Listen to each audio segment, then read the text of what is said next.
புசித்து என்றைக்கும் உயிரோடாத இராதபடிக்கு செய்ய வேண்டும் என்றார்.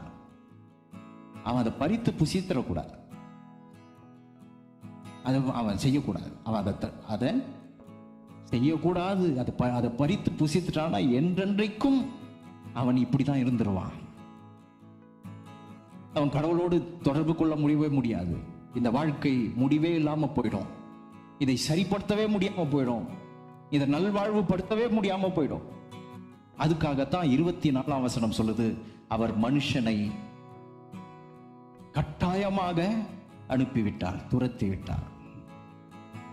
அப்ப தேவன் எடுக்கிற ஸ்டாண்டு, பாவத்தை குறித்து அவர் எடுக்கிற தவறான காரியங்களுக்கு அவர் எடுக்கிற அந்த நோ, அதே சாயலை தான் நமக்குள்ளேயும் வச்சிருக்கார்.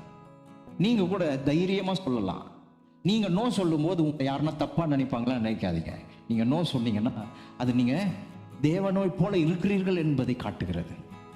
அந்த கூட்டாளிகளோடு சேராம கூட இருக்கலாம். நீங்க அந்த கூட்டாளிகள் வந்து சொல்லலாம், ஐயோ இவர் ரொம்ப ரொம்ப இவர் பெர்ஃபெக்ட் நினைக்கிறாரு அப்படின்லாம் சொல்லலாம். உங்களை பார்த்து குறையா பேசலாம், ஏளனமா பேசலாம்.